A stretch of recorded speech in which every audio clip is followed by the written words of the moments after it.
This is an extract about Queenie's shortcomings when it comes to riding spiders. She mounted the large spider, and off they went. Soon the little group of waving figures vanished into the distance. The land flew by. Gregory was certainly in fine fettle.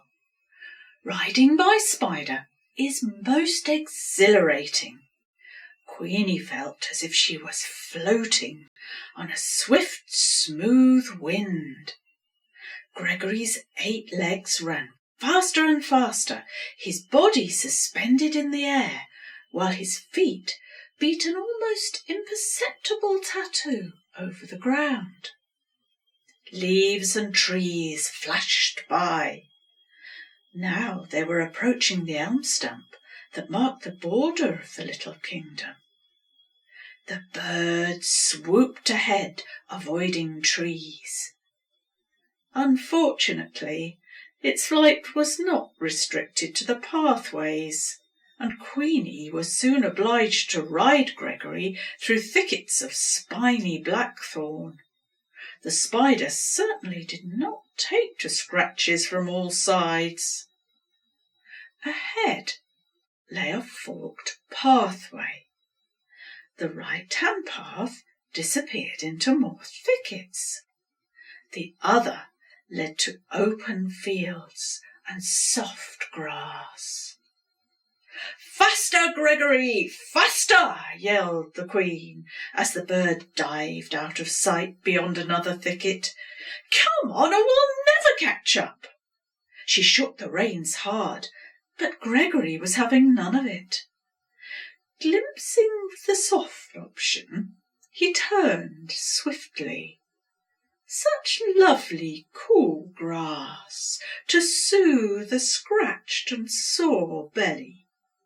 He could find a nice cosy spot and spend his days weaving a home of webs.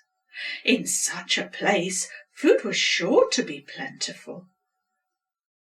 You must understand that it's difficult for a spider, especially such a spirited spider as Gregory, to resist this sort of temptation. Intensive training had never quite managed to curb his independent streak, and he felt that it was high time he found himself a wife and settled down to a more natural life. So it was that he turned and ran towards the fields, freedom, and the future. "Stop! Stop! Gregory, I order you to turn back. Do you hear? I order you!" Queenie's commands were quite useless, as was her subsequent angry rage. She pleaded with the spider.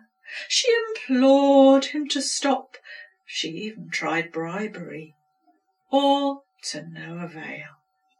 It was not until he spied a promising site for a homestead that he finally drew to a halt. A few twigs around the dusty bole of a tree, just the right size to house a spider of his magnificent stature, and plenty of room for extensions too. He wandered round and poked about with a foreleg. The Queen shakily slid to the ground. She could think of nothing to say. She was so disappointed with his conduct.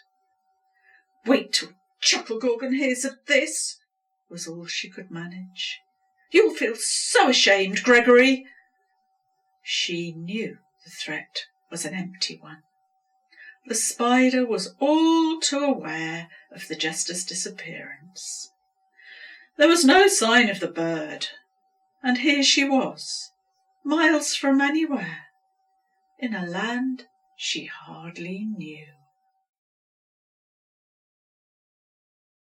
Poor Queenie.